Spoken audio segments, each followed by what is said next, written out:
toutes de nous rejoindre.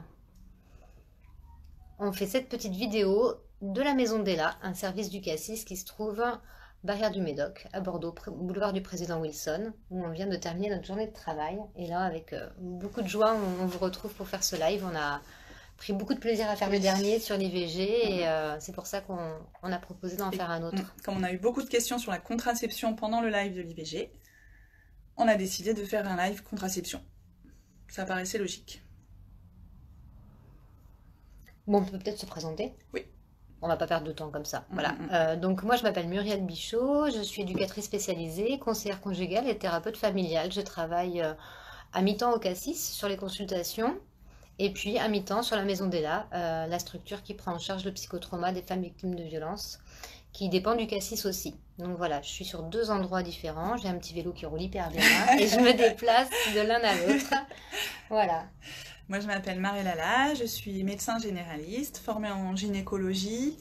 Et pour le Cassis, je travaille au centre de planification familiale du Cassis, en gynécologie, et à la Maison d'Ella en faisant de l'acupuncture pour les personnes souffrant de stress post-traumatique.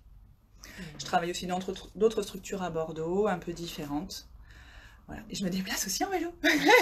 Tu peux faire un petit bisou à Poppy, on sait jamais. Oui, un gros bisou à Poppy. Si l'équipe est là, elles étaient là la dernière fois. Ouais, pour l'autre live, ils étaient là et on collabore beaucoup entre nos 2 associations. Donc, et c'est une équipe qui est géniale. Géniale. Donc un gros coucou à Poppy si ils sont là ou s'ils nous rejoignent. Voilà. Bon, bah écoute Marielle, j'ai envie de te dire, on commence. Est-ce que tu pourrais nous dire, Marielle, mais qu'est-ce que la contraception? Alors la contraception, c'est tout moyen qui permet à quelqu'un de réguler, de ne pas avoir d'enfant en fait, tout simplement. C'est tous les moyens qui existent. Il existe énormément de moyens et on va faire un petit peu le tour ensemble de tous ces moyens. Ouais, comme ça, nous en prévention avec les jeunes dans les lycées et les collèges, on explique que ce sont tous les moyens qu'on peut utiliser pour éviter de tomber enceinte quand on ne le souhaite pas. Voilà, évidemment que si on souhaite un bébé, on n'utilise pas de contraception, mais quand on ne souhaite pas avoir d'enfant, quand c'est pas le moment, on a tout le droit d'utiliser les moyens de contraception. Alors toutes et tous, parce qu'on verra qu'il n'y a pas que des moyens de contraception féminins, il y a aussi des moyens de contraception qui peuvent être utilisés par les hommes, voilà. Pas beaucoup, mais il y en a. Bon, on est un peu taquine, on est un peu, voilà. Bon, mais on vous en parlera. Ah oui, si, on va pouvoir rigoler en parlant des moyens masculins. Et c'est chouette. Enfin, en tout cas, voilà. Donc, quels sont les moyens les plus couramment utilisés dans ta pratique? Alors, en fait, on va classer en 2 grandes catégories, les moyens qui sont des hormones et les moyens qui ne sont pas des hormones. C'est une façon comme ça, tout le monde a une idée de ce que c'est des hormones ou pas. Dans les moyens qui sont des hormones, il y a des hormones que l'on peut prendre par la bouche, c'est communément ce qu'on appelle les pilules. Il y a des hormones que l'on peut avoir sur le bras, qu'on appelle un implant. Il y a des hormones qu'on peut avoir intravaginaux, soit juste dans le vagin, c'est l'anneau, soit à l'intérieur de l'utérus, c'est le stérilet aux hormones. Et il y a des hormones en injection aussi. Donc il y a plein de façons d'absorber ces hormones, mais ça revient à peu près au même, elles ont à peu près les mêmes contre-indications et la même efficacité. Après, il y a les moyens sans hormones, qu'on dit mécaniques. Le plus connu, c'est évidemment les préservatifs, internes ou externes. Les préservatifs externes, c'est en fait les préservatifs classiques qu'on dit masculins, et les préservatifs internes, c'est ce que l'on dit féminin, mais ça revient au même. Il y a alors les anciens moyens comme diaphragme que l'on n'utilise plus trop parce qu'ils ne sont pas très sécures, associés au spermicide, et surtout le dispositif intra-utérin qui est le nouveau nom du stérilet, sans hormones. En cuivre. En cuivre. Voilà. En cuivre parce que le cuivre est un matériau naturellement anti-infectieux. Donc la pilule, tu disais... Par la bouche. Par la bouche. C'est un moyen de contraception hormonale par la bouche. Dans le bras, voilà. Qui se met juste sous la peau ici. Ça se fait en cabinet très rapidement, même si c'est un peu impressionnant. Ben voilà, ça se fait très rapidement. Ouais, c'est efficace 3 ans, c'est ça? Exactement. Pendant 3 ans, on peut garder l'implant. Si on veut le faire retirer avant? Quand on veut. Quand on veut? Exactement. On n'est pas obligé de le garder 3 ans. Non, bien sûr que non. On en retire quand on veut. D'accord. Le patch aussi? Oui. Donc le patch sur la peau. Qui se colle sur la peau, qui est efficace une semaine. Toutes les semaines, on change de patch pendant 3 semaines. Après une semaine, on met rien, les règles arrivent et on recommence après. L'anneau. L'anneau vaginal, c'est un anneau qui a voilà, à peu près cette forme-là, en plastique, translucide. Dedans, il y a des hormones. Cet anneau, on le positionne soi-même dans le vagin. Et c'est efficace 3 semaines, c'est ça, hein. Exactement. On le retire, pendant une semaine on a les règles, ça déclenche les règles, des fausses règles, mais ça déclenche des règles de privation, voilà, des saignements. Et puis on remet un nouvel anneau après. Tout à fait. Et après le dispositif intra-utérin hormonal, qui va aussi durer 3 ans. Donc un stérilet hormonal qui fonctionne avec des hormones. Ok. Les mécaniques, donc tu as dit le préservatif. Oui. Donc tout à l'heure quelqu'un le disait dans les commentaires, hein, il y a des préservatifs pour nous les femmes, évidemment. Voilà, c'est un préservatif qui malheureusement est encore très cher en pharmacie, mais on peut trouver et se procurer dans les associations les préservatifs internes, comme on dit. Voilà, mais plus communément appelé le préservatif féminin. Le préservatif masculin, ben pareil, on peut s'en procurer dans les associations. Oui, partout. Payant à la pharmacie. Je crois qu'il y en a même en grande surface, hein. Oui, je pense aussi. Oui, il y en a plein. Bah oui, il y a des rayons entiers maintenant, c'est voilà, avec des gadgets. Oui. Non, supermarché. Bah oui, toutes les couleurs, tous les goûts, tous les parfums. Voilà. Pas toutes les formes, mais bon. Voilà. Donc voilà un petit peu le panel des contraceptifs. Si vous avez des questions plus précises, vous pouvez les poser directement voilà, à l'écran. Et nous, on avait préparé quelque chose avec vos questions. Juste un petit aparté, parce qu'en fait, ça, c'est les moyens de contraception. Après, certaines personnes peuvent utiliser des méthodes de contraception qui étaient très à la mode il y a quelques années et qui reviennent un petit peu avec tous les scandales avec la pilule qui a fait un peu peur. Et notamment, il y a la méthode qu'on appelle le retrait, qui consiste à faire que l'homme s'en aille avant l'éjaculation, et la méthode du comptage de température que l'on peut faire soi-même, ou même il y a des applis téléphone. On n'en parle pas de façon un peu volontaire parce que c'est des méthodes qui ne sont pas du tout sûres.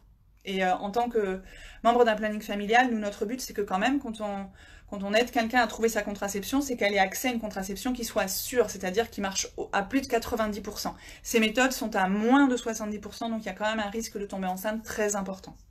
Et puis en travaillant en centre de planification, c'est vrai que principalement, majoritairement, on a des publics jeunes, des jeunes. Et on sait que dans la sexualité, quand on est jeune, on ne maîtrise pas trop les émotions, etc. Et maîtriser une éjaculation, se retenir et pouvoir éjaculer à l'extérieur, c'est très compliqué.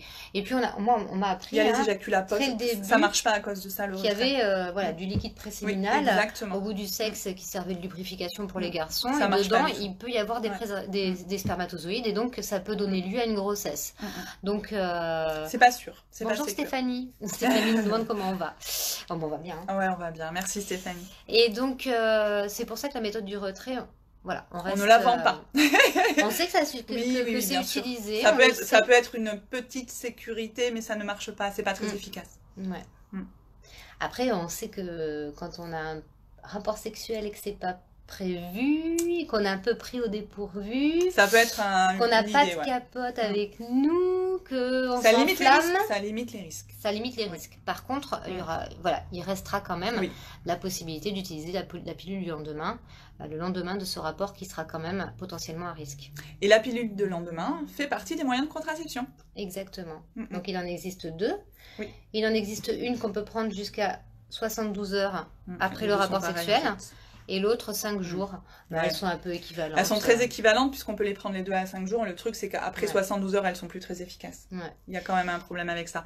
La pilule lendemain, ça peut être un très bon moyen de contraception quand on a des rapports peu fréquents. Ça peut être tout à fait entendable. Oui. Mais quand on la prend de suite après, par contre. Oui, on a donc il nous 48 arrive, heures comme le nom l'indique. Moi, ce que je sais, c'est qu'il nous arrive au centre de planification de la donner par prévention à certaines jeunes filles. C'est bien d'en avoir à la maison. Voilà, qu'elle l'ait à la maison et qu'elle puisse la prendre de suite et pas courir une pharmacie pour se la procurer. Alors, l'accès à la pilule du lendemain, les lois ont beaucoup évolué depuis 2001. La pilule du lendemain est gratuite de manière anonyme dans les pharmacies pour les mineurs. Donc on peut normalement aller dans une pharmacie le lendemain d'une soirée pour réclamer sa pilule du lendemain. Exactement. Et le pharmacien ne doit pas le refuser. C'est un droit légal en France. Oui. Après on sait qu'il y a des pharmaciens qui... Oui, à Bordeaux, il y en a quelques-uns. Quelques-uns qui refusent. Donc, on n'a pas hésité à changer de pharmacie et voilà. On ne doit pas vous demander de pièce d'identité, on ne doit rien vous demander. On peut l'acheter sans ordonnance. Oui. Maintenant. Partout. Exactement. Et puis, quand on ne sait pas où aller, qu'on n'ose pas trop aller chez le pharmacien, on peut aller dans un centre de planification, se la procurer aussi gratuitement. Oui. Les infirmières scolaires ont un rôle à jouer et ça, c'est très très chouette parce que pour tous les jeunes qui n'osent pas, ne peuvent pas s'absenter de chez eux, aller dans des endroits, le lycée ou le collège, c'est l'endroit où ils vont tous les jours, donc ils peuvent demander à l'infirmière scolaire d'avoir la pilule du lendemain. Elles doivent en avoir en stock ou alors aller en chercher pour le jeune qui le demande. Voilà. Nous, on la donne même aux garçons, non pas pour qu'ils la prennent, mais pour qu'ils l'emmènent à leur copine qui ne peut pas se déplacer parfois. On trouve que c'est hyper important de pouvoir impliquer les garçons dans cette démarche-là qui concerne les deux, parce qu'après, s'il y a une grossesse, ça concerne les deux. Pour Stéphanie, si elle a des questions à poser, n'hésite pas à les poser, Stéphanie, et à écrire, et on essaiera de répondre en direct à la question. Nous, sur toutes les questions qu'on a récupérées avec Marielle, on a fait 3 catégories. Donc, l'accès. A-t-on besoin d'une ordonnance pour prendre la pilule? L'accès à la contraception. Comment se procure la pilule? Enfin, la contraception en général. Oui. Donc, on a parlé un petit peu des contraceptions préservatives que l'on se procure en pharmacie, dans les associations ou même en supermarché. Oui. Il est vrai que pour les pilules, comme la pilule est associée à un médicament. C'est quelque chose qui contient des hormones, que ce soit, quelle que soit la forme de ces hormones, ça contient des hormones. Et en général, on a besoin, à part pour la pilule du lendemain, on a besoin d'une ordonnance d'un médecin. Cette ordonnance de médecin, alors ça peut être d'un médecin ou d'une sage-femme, parce que les sages-femmes peuvent tout à fait prescrire. Du coup, cette ordonnance de médecin, où aller se la procurer? Ça peut être son médecin généraliste, ça peut être sa gynéco si on en a une, et tous les médecins dans les centres de planification familiaux. Voilà. Donc et une ordonnance pour une pilule est valable 1 an. Un médecin peut vous faire une prescription pour 1 an. C'est très important de le savoir parce qu'on garde son ordonnance et comme ça on est tranquille pendant 1 an. Alors excusez-moi, c'est pas Stéphanie mais Stéphanie.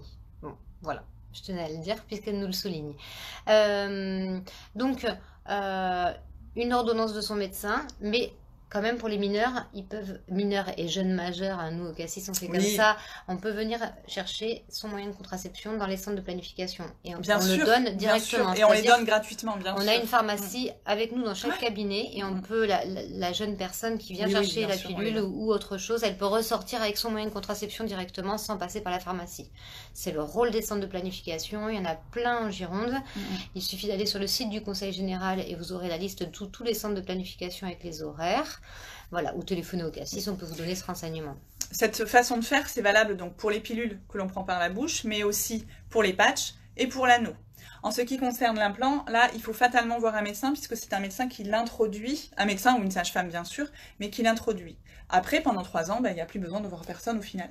C'est bien d'avoir une surveillance, mais en vrai, il n'y a pas besoin de suivi gynécologique quand même. Mais c'est tout. Une fois par an, voir si tout va bien, poser ses questions, voilà. Mais en fait, c'est déjà fait. Les hormones ou les stérilés, c'est pareil, c'est un médecin, une gynéco, une sage-femme qui le pose et on est tranquille pendant 3 à 5 ans suivant le modèle choisi. C'est vrai. Ah, c'est pratique. Ouais. Alors... Comment on choisit ? Donc on avait une question, doit-on absolument aller chez le gynéco pour se faire prescrire la pilule? Eh bien non. Eh bien non. Ça peut être le médecin généraliste, la sage-femme, les centres de planification. Et maintenant aussi, sachez qu'il existe en Aquitaine le pass contraception qui a été mis en place il y a quelques années. Donc tous les mineurs peuvent aller voir le médecin généraliste aussi pour demander la contraception et tout ce qui sera associé à la contraception sera gratuit. C'est-à-dire le médecin va pouvoir prescrire avec une ordonnance. Le jeune pourra aller à la pharmacie chercher sa pilule, ce sera gratuit. Et les examens de laboratoire qui sont nécessaires pour le suivi seront gratuits aussi. Donc ça, c'est une possibilité. Si on est en confiance avec son médecin généraliste, si on est sûr que ses parents sont pas en lien et tout ça, si on se sent bien, on peut demander à son médecin généraliste. Oui, il faut savoir, et je précise, qu'on n'a pas besoin de subir un examen gynéco pour avoir une prescription pilule. C'est pas du tout nécessaire. Ah bah oui. Mais non, c'est important parce qu'il y a plein de filles qui ont peur. Donc il ne faut pas avoir peur d'aller chez son médecin ou chez nous au planning familial pour demander une contraception. Ça n'impose pas et ça n'implique pas obligatoirement que quelqu'un nous examine, qu'on enlève notre culotte, etc. Pas du tout, pas du tout. Ce qui va être fait sûrement, il y aura des questions pour connaître un petit peu les antécédents. En général, une prise de tension, ça c'est important. On peut vérifier le poids pour certains moyens de contraception que l'on sait pouvoir faire grossir éventuellement. Et il y aura une prescription d'une prise de sang à faire dans l'année qui suit. C'est tout. On ne demande rien d'autre. Donc on peut refuser un examen gynéco si on n'a pas envie. On peut refuser un examen gynéco.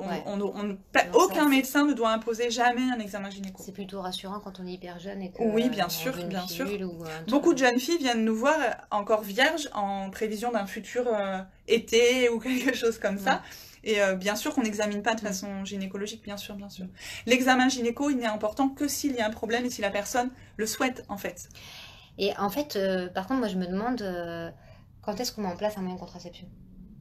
C'est une bonne question. Mais en fait, c'est quand on en a envie, ou j'allais dire besoin. Envie ou besoin, parce que parfois on n'en a pas encore besoin, mais on pense qu'on en aura besoin bientôt. Ouais. Donc soit parce qu'on est en couple et que ça devient sérieux, soit parce que ça peut être aussi pour des problèmes de règles, certes.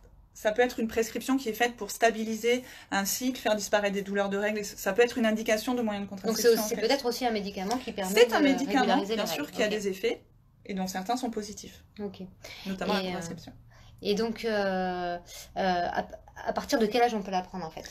Il n'y a pas d'âge... Alors, on discutera, bien sûr, s'ils avaient 12 ou 13 ans. Mais à partir du moment où il y a des rapports sexuels et qu'il y a un risque de grossesse, c'est important d'avoir un moyen de contraception, du moment que les grossesses ne sont pas désirées. Donc, il n'y a pas d'âge, ça dépend de chaque personne. Salut, il y a une personne qui s'en va. Voilà. Mais bonne boxe. C'est sympa. Donc, il n'y a pas d'âge, à partir du moment où on en a besoin. Mais concrètement, quand est-ce qu'on met en place une contraception? Le jour où on va avoir un rapport? Alors, idéalement, ce serait bien d'avoir pensé un petit peu avant. Mais on sait que la vie, c'est pas comme ça.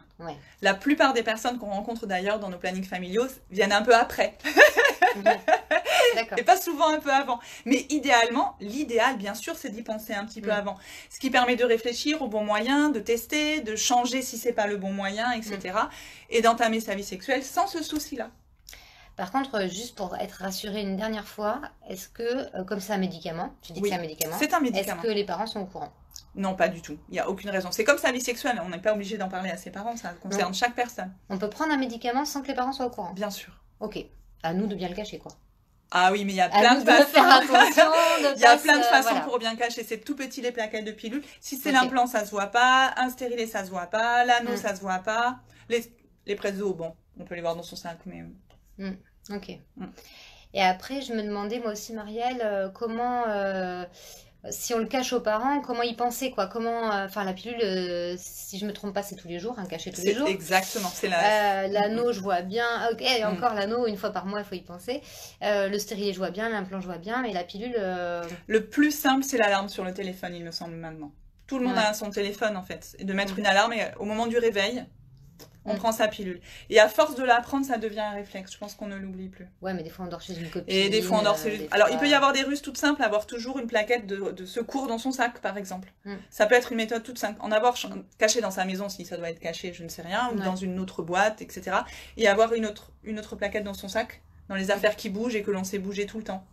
Alors moi j'ai entendu dire qu'il y avait même des applications pour penser à la pilule. Ah bah voilà, très bien. Des applications hyper ludiques, super sympas, qui permettent de voir une petite sonnerie tous les jours à la même heure, et puis de suivre aussi les cycles, enfin de voir où est-ce qu'on en est. Avec les explications quand on oublie ce genre de choses.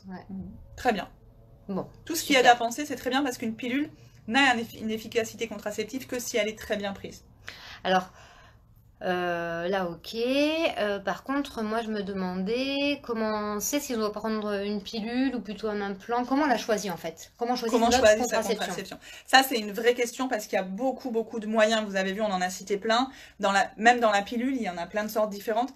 En fait, je pense que l'idéal, c'est d'avoir une bonne relation avec la personne en face que l'on va voir, son médecin, sa gynéco, sa sage-femme, et de discuter en fonction de qui on est, quelle vie on a, nos antécédents, ce que l'on a, notre future vie sexuelle, plein de facteurs, et de décider ensemble.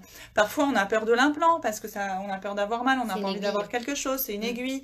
Il y a beaucoup de choses qui ont circulé, d'idées fausses qui ont circulé sur le stérilet, par exemple.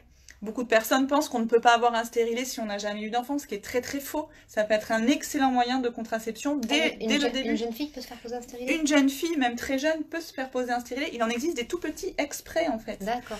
Donc c'est important que pour bien choisir, d'abord on doit être bien informé, donc d'aller vraiment chercher ces informations-là, et après de prendre son temps et de discuter, de poser ses questions pour choisir sa méthode de contraception.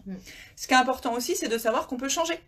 Si son moyen de contraception ne nous convient pas, parce qu'on a pris du poids, le pot est changé, ou on a mal à la tête, ou on oublie, il y a plein de raisons, et ben on change, il n'y a aucun Ah problème. oui, en fait, peut-être que dans toute sa vie de femme féconde, finalement, ça commence à 13 ans quand on a nos premières règles à peu près, ça se termine à 50 ans quand on a la ménopause, on peut changer Tout nos à moyens. fait, tout à fait, aussi souvent que fonction de son nécessaire. Exactement, et adapté à qui l'on est à ce moment-là, et quelles sont nos contraintes. Le meilleur moyen de contraception, c'est celui que l'on veut vraiment, qui nous correspond et qu'on accepte. Mais si le médecin... C'est pas au médecin de choisir. D'accord. Sauf, bien sûr, s'il y a une contre-indication D'accord. à 1. Voilà, si vous avez une contre-indication absolue à la pilule, même si vous allez vouloir la pilule, c'est au médecin de dire non, ça n'est pas possible, bien sûr. Mais Ok. en dehors de cas extrêmes, ça n'est jamais au médecin de choisir, c'est toujours à la personne, quel que soit son âge, etc. On peut insister alors. Bien sûr. Dire, moi, En fait, je sais que la pilule, je vais me tromper, je suis tête de linotte, je sais que je l'oublierai. Peut-être qu'au lieu d'insister, si vraiment vous êtes en face de quelqu'un qui ne vous respecte pas votre parole, bah, faut changer d'interlocuteur. Vous allez voir quelqu'un d'autre. Les sages-femmes peuvent être un vrai bon choix. Je fais exprès, hein, mais voilà, j'ai beaucoup de témoignages de jeunes filles qui disent, voilà, on a insisté pour que je prenne la pilule, on m'a dit que c'était le meilleur, et ben voilà, bien sûr, je l'ai oublié. Et maintenant, je suis enceinte. La pilule, le problème, c'est que vraiment, elle n'est efficace que si on y pense. Ouais. Si on a un doute, c'est pas grave. C'est très difficile d'y penser tous les jours, quand on se réveille pas toujours à la même heure, quand on change d'endroit, quand on fait des soirées, etc. C'est difficile d'y penser, c'est bien normal. Donc peut-être c'est pas le bon moyen, il faut changer, c'est pas grave. Parce que tu me contredis si c'est pas vrai, mais à partir du moment si on décale pour la plupart des pilules, si on oublie de plus de 12 heures, elle n'est considérée comme plus étant efficace. Exactement. Donc si la veille, je dors chez une copine et tout, je me rends compte que le lendemain, c'est perdu. Et ben voilà. Il faut recommencer 7 jours, etc. Il faut mettre des préservatifs, se protéger en même temps. Elle ne sera plus contraceptive. Donc il faut quand même être super régulier. Oui, c'est dur. C'est le côté un petit peu difficile. La pilule, c'est un médicament merveilleux, mais le côté un petit peu difficile, c'est ça, c'est que ça astreint une régularité. Et comme nous ne sommes pas parfaites, on a tout le droit à l'erreur, on a tout le droit de se tromper. Il y a la pilule du lendemain. Voilà, il y a après la pilule du lendemain. Mais en tout cas, ne pas culpabiliser si on oublie, si on fait une erreur, si on se trompe. Il faut absolument en parler à son médecin, c'est pas grave, ça arrive à tout le monde. Et voilà. Et c'est plus intéressant de le savoir pour adapter vraiment la contraception à qui l'on est. Et c'est pas une question d'intelligence. Si on a des oublis, c'est tout simplement que voilà, on fait plein de choses dans sa vie et voilà. C'est pas à nous de s'adapter aux médicaments, hein. Pas du tout. C'est aux médicaments d'être adaptés à nous. Faut pas se tromper. Bon. Donc on avait commencé à voir quelle pilule prendre, et ben ça se discute avec le médecin. Qu'est-ce qu'on avait d'autre comme question? Est-ce que la pilule est efficace à 100%? Alors ça, non. Non. Il n'y a aucun moyen de contraception efficace à 100%.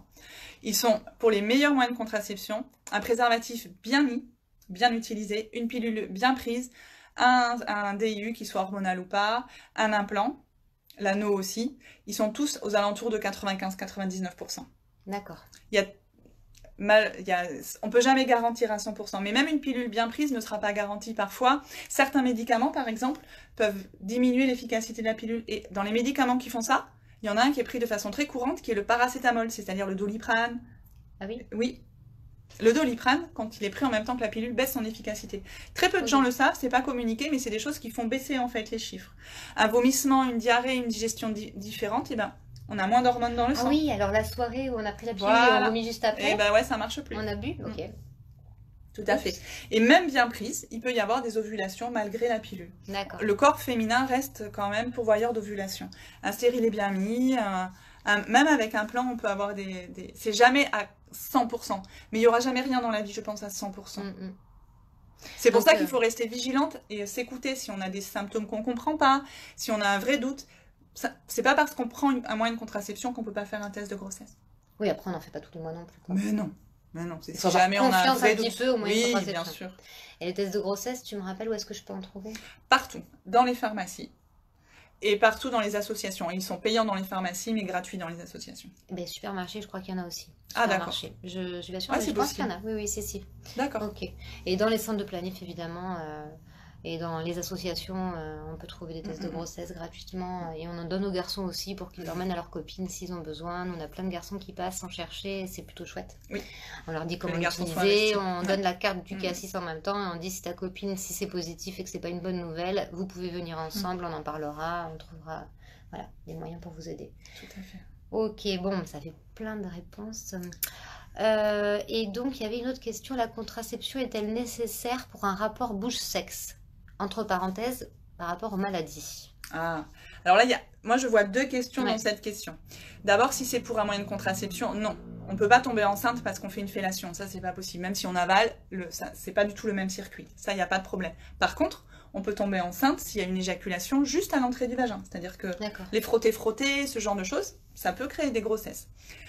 Là, aucun moyen de contraception, à part les préservatifs, ne protège des maladies. Le seul qui fait tout, c'est les préservatifs. Ouais. Féminin ou masculin.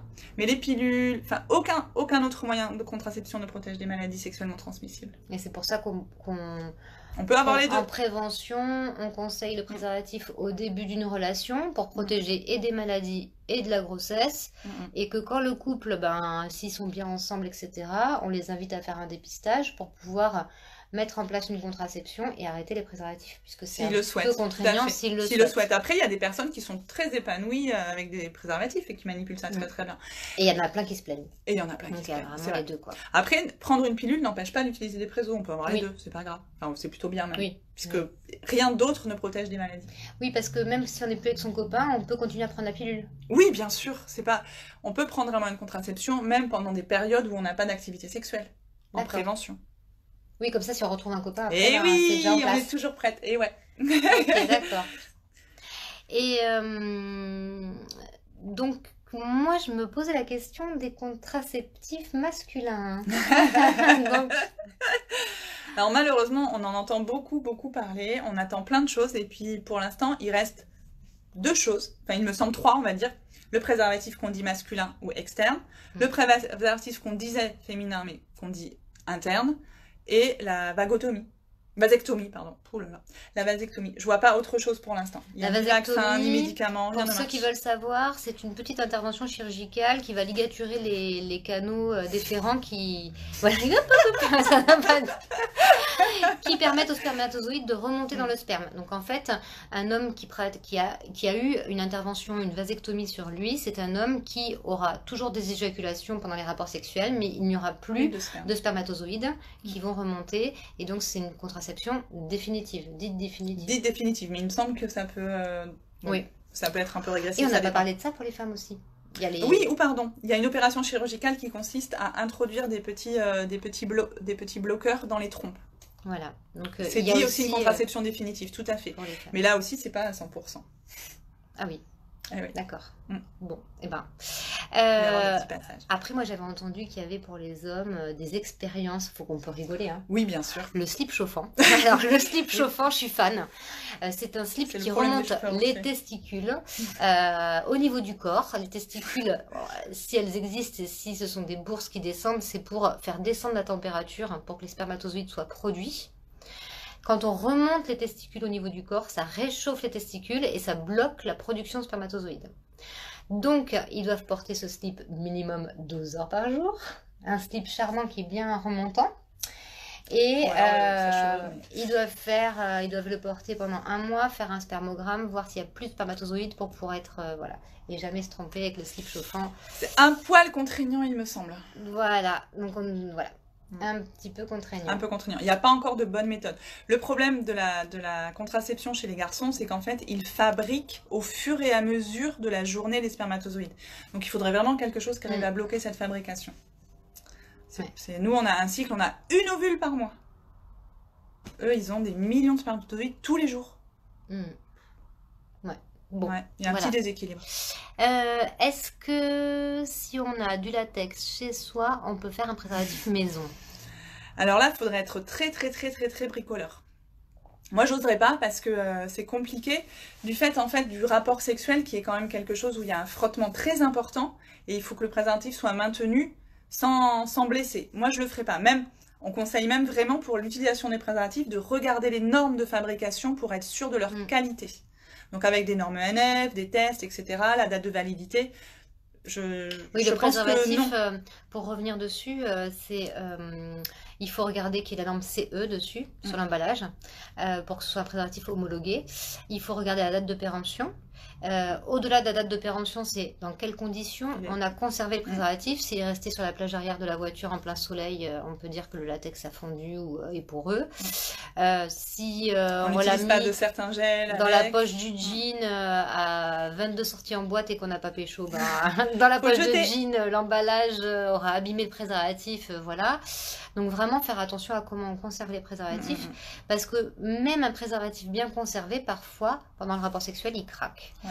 Il Quand on l'ouvre, il on peut peut blesser, craquer. etc. Donc on a plein de retours de jeunes qui nous disent mais il a craqué, pourtant on a vraiment fait attention à comment le mettre, on a bien pincé le réservoir, C'est possible, on a c'est bien mis possible, dans le bien bon sûr. sens. Ouais. Bien sûr, c'est tellement fin, c'est tellement voilà que ça peut se déchirer. Ouais.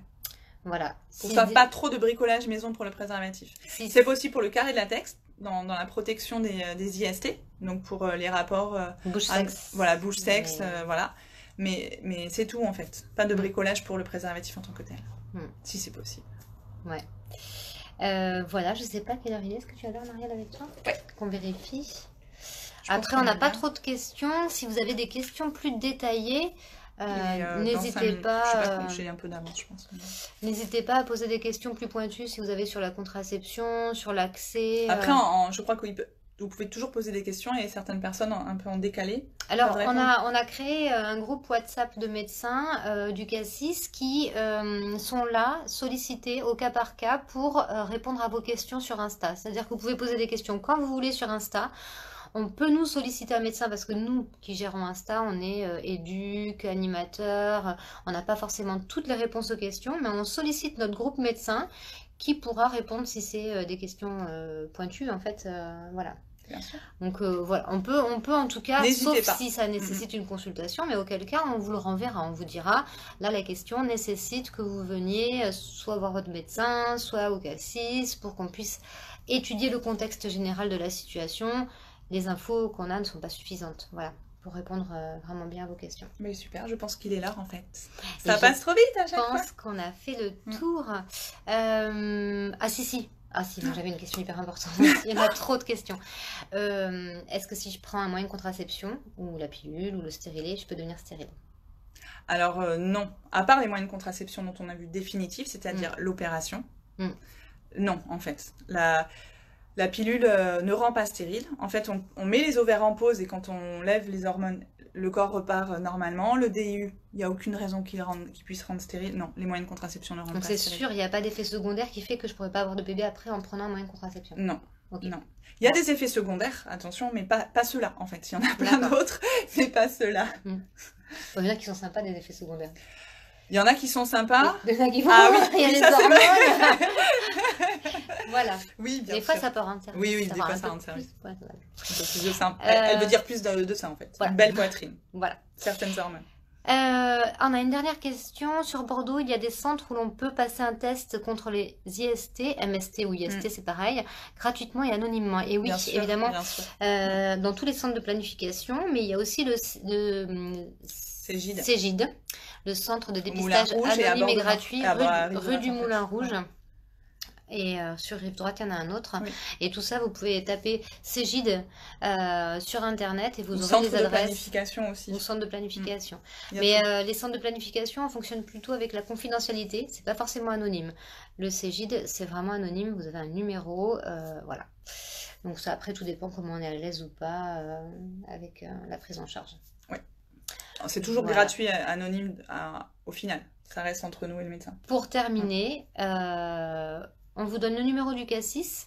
Le CASSIS, Centre de planification des quartiers du Grand Parc de Bordeaux, qui se trouve 163 avenue Émile Counor. Le numéro, c'est le 05 56 39 11 69. Vous pouvez appeler pour avoir des renseignements, les horaires d'ouverture, etc. Et puis, pour avoir tout autre renseignement sur les autres centres de planification, on peut vous renseigner nous aussi, mais sinon n'hésitez pas à taper sur internet centre de planification, planning familial.